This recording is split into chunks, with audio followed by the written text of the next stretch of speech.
Pizza is a universally loved food the world over. You think that the United States has a corner on the market for loving pizza? No, Mexico loves pizza. There are almost as many Italian restaurants in Mexico as there are in Italy. There's a lot. There are, big town, small town, doesn't matter. You can find a pizza place in Mexico. Pretty much every town, except La Paz in Baja. It's strange. Anyways, it's just the fact. Mexico does their pizza a little bit different. They use local ingredients, as we do in the United States. We take something, I mean, pizza in Mexico is very different than pizza in America, and pizza, well, America, North America, the United States, and pizza in the United States is very different than pizza in Italy. Everybody has their own claim. I imagine there's German pizza with schnitzel on it. I don't know. But there could be, and it sounds like it'd be delicious, and if I ever go to Germany, I'm looking that up. But right now, that has nothing to do with what we're doing today. I'm making Mexican pizza, but not like Taco Bell Mexican pizza. We're making a chicken enchilada pizza. What? This is a regular pizza dough. What? There's no weird ingredients in this. There's no masa. There's no anything. This is my 3-2-1 dough.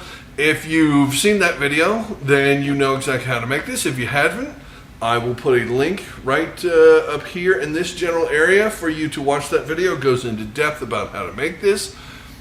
It's super simple. This is a very easy dough to achieve. This isn't like a Neapolitan or some other weird thing where there's all this work. This is a fairly simple thing. If you want to make this quick and let it sit on the counter for a couple hours, you're going to have pizza.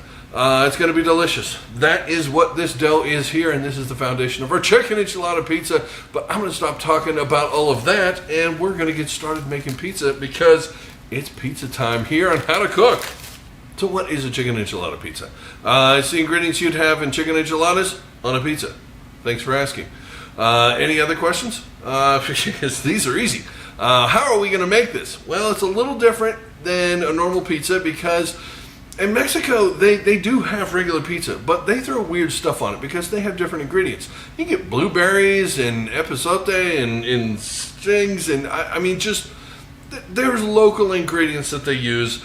This is something you could get. I've never found it on a menu in Mexico, but there are thousands of pizza places. I have to imagine somebody is making this pizza.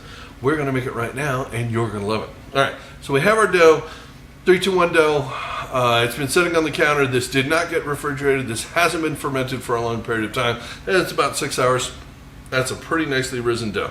Came from a small ball. Boom, there you go. We have some finely ground semolina flour right here. This is kind of really good for this or making pasta, but I like this for this purpose because it doesn't mess with things too much. If you use the coarse ground semolina, it's like ball bearings or like cornmeal, and it gets really gritty. This does not get gritty. So this is a beautiful thing. We can just go from the ball here, okay? Hey, didn't break anything. What do you know? All right, we're gonna push this down. Now, forming this dough is gonna be pretty easy. I'm gonna do this in real time, no edits, so that you can see this. If you can't do it fast, you can't do it at all. So the key is your hand placement, and you just kind of make this gesture, keeping a lip as you go. There you go, and it's getting a little dry. We're gonna need a little more. All right, just a smidge. Boom, we're gonna bring this up. Never pinch the ring. The outer ring is where all the air is supposed to live. Don't ever pinch it. If you have to pick it up like this. Don't pinch the ring. That is very important. We're going to push the ring a little bit because it's got a little funny spot. I like doing this on these pans because the pan moves and it helps me out. If it's easier, do it the easy way. All right. We're just going to get this thing out to about 13, 14 inches, something like that. This dough being 300 grams of flour, bread flour, 200 grams of water, 1 tablespoon of yeast, 1 tablespoon of sugar, not tablespoons, sorry, teaspoons. Teaspoons and a teaspoon of olive oil. That's the 3-2-1. That's what that means. But yeah, this is a fairly simple dough, and we just kind of want to work some of these spots, but don't pinch that outer ring. This part here gets to about 14 inches. If you need to move this out, that's perfectly acceptable. You can work it upside down and backwards, whatever you need, because you got to keep this floured, otherwise it starts to stick and you can't move it. You have to, this is the lubrication, which is funny because it's dry, but this is your lubrication. See, now she's moving. All right, we're going back. You can work backwards, counterclockwise, doesn't matter.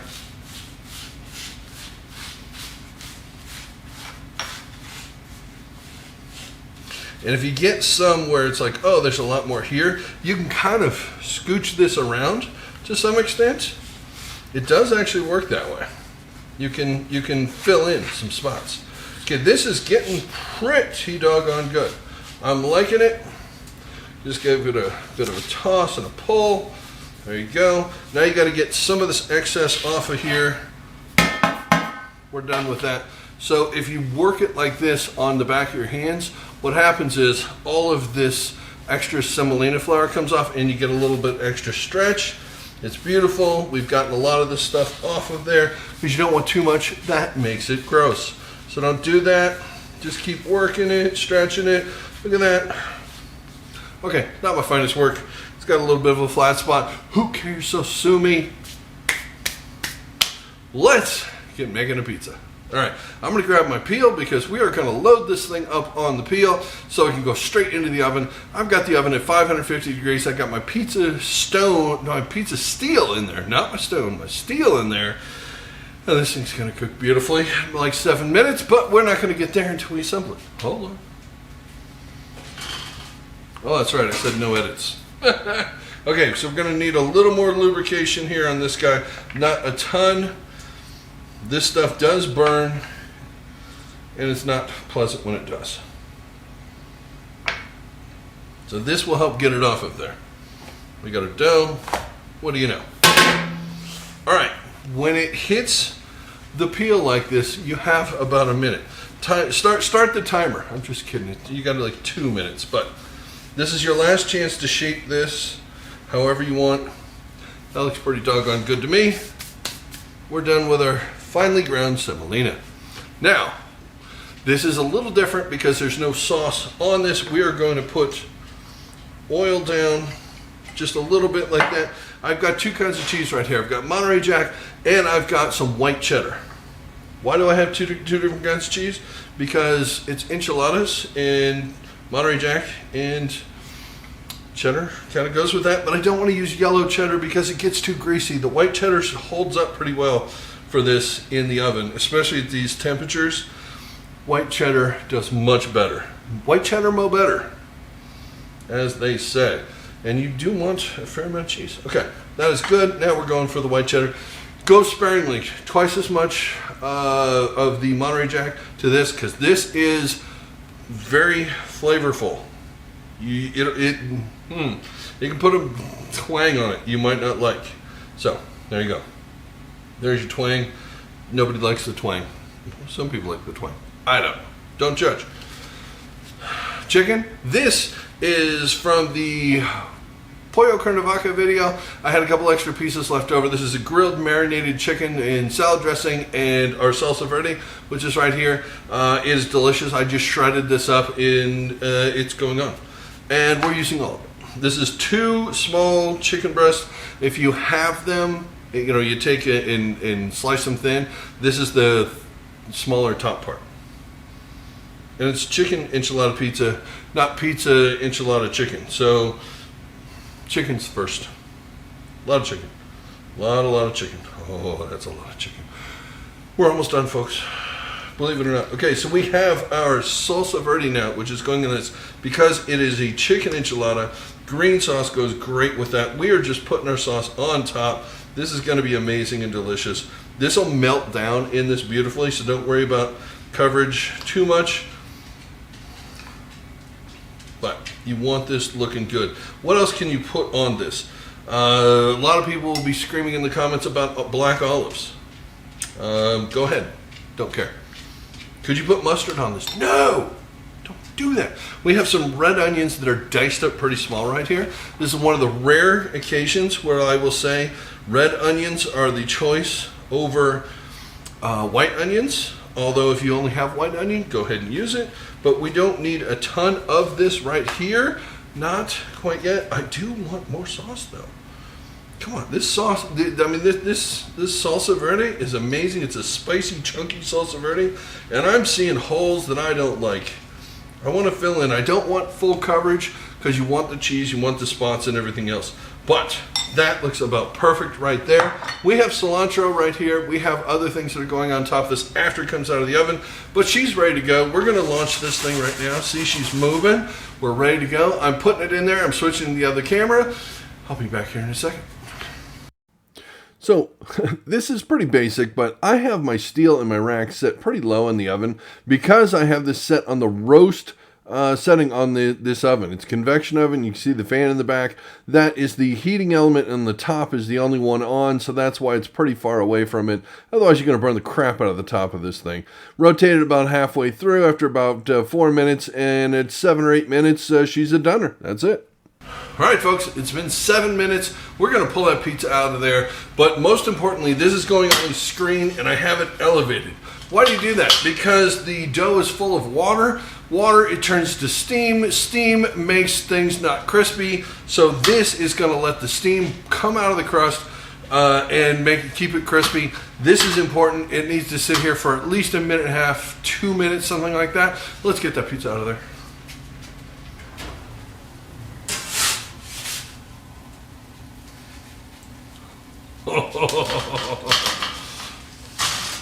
Look at how gorgeous that is. Look at how gorgeous that is. Is that? Come on.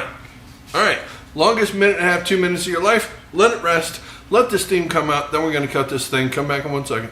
All right. Pizza's ready. And even the neighbor dogs are barking at me right now going, give me pizza. But I don't think they're getting any pizza tonight because this isn't really the most dog-friendly pizza in the world. Speaking of pizza dogs, now, I have a husky named Rufus. You've seen him in the videos. He's always here. Someone taught Rufus all about pizza. He can smell pizza. He knows when the mixer comes out and he sees the ingredients that pizza's coming, and he walks around here like crazy all day waiting for that. It really messes him up when it does a 2-day ferment in the fridge because like 2 days he's like, where's my pizza? Where's my pizza, Papa? So, he's the only Italian husky in the world. There you go. All right, back to this thing. That was a fun story. Overshare. Sorry. Okay, we have to put a couple last ingredients on this. Things that don't tolerate the oven very well. What is those things going to be? We got some avocado. We've got some cilantro. We've got some queso fresco. If you want cotija cheese on this, that is amazing. And I love you. I'm not allowed to have cotija in the house. We won't get into that, but somebody here doesn't like cotija cheese, and so we have queso fresco. It's just as good. But we're going to put some of this on here. Yes, we are. I'm just giving this the, Now, could you put this on before it goes in the oven? Why? The beauty of this is that it is a fresh cheese. Melting this destroys that. So, there. That's that. Now, avocado bits. Come on. We're using fingers. We're all friends here, right? We're all family? Okay, good. You don't mind if I throw this on here? Use little fingers? Yeah. Perfect. I'm just kind of throwing this out there. You don't have to put avocado on this. What else could you put on this? You could put bacon on this if you wanted to. Black olives? Yeah, you could do that. You could, sure, why not? What else? Guacamole instead of fresh avocado. If you can't get fresh avocado, just get some guacamole. Like if you can't get avocados, how do you get guacamole? Never mind. Space-time continuum. Sorry about that. But yeah, just a little bit of avocado, not too much. We have a little bit of cilantro here. 57% of people hate cilantro. I just made that number up, but it's pretty close probably. If you're in that group, omit this and look away. Look away. Just la la la la. Earmuffs and eye muffs. There you go. A little bit, not a ton. Don't go crazy. Now, we have some Mexican sour cream right here. This is different than regular sour cream because it's from Mexico. I thought that was self-explanatory. Oh, isn't that pretty? Hot sauces. Anything you want to put in. I'm not putting it on here, but you could put anything that you want on here. If you are like, oh yeah, that's great, but it's doing Taco Bell, then put some damn Taco Bell mild sauce on it if you want to. I don't care, but one of these have the red sauces. Because this is a grain sauce, you want to put a red sauce with it. That's how it works. You contrast sauces with sauces, so you will have red and green on the same thing. It is very normal and very typical. I'm going to grab my knife. We're cutting into this thing because this is a Mexican chicken enchilada pizza with salsa verde. Okay, I may be overly excited about this because, do I need to explain? Come on, I don't need to explain. Oh, she's got a nice little crisp on it. Yes, she does. Okay.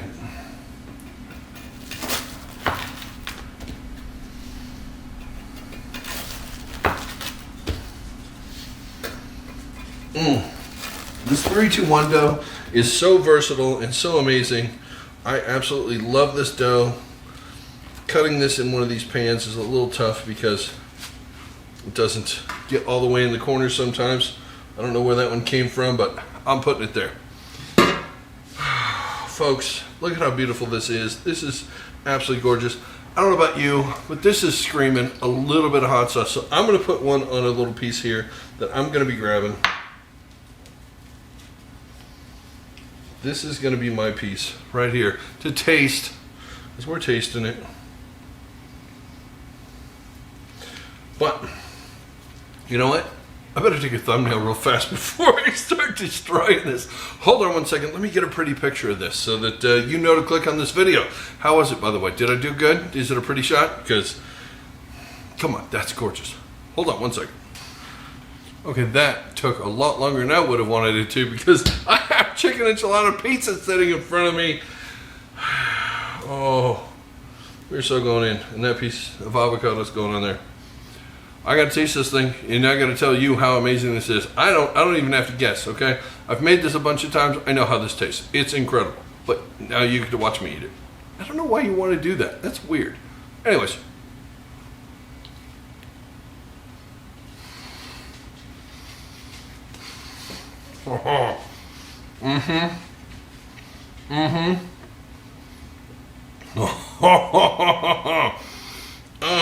If you want to make something that is pizza but not pizza, this is the. Come on, man. Let me just do this for you, okay? Look at how beautiful this crust is.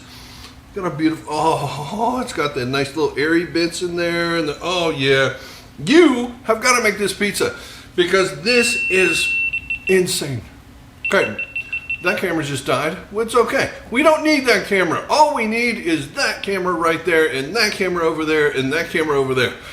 We don't need the fourth camera. We're okay because I have a piece of cilantro stuck in my teeth. Okay, hopefully I edited that part out because you didn't want to see that.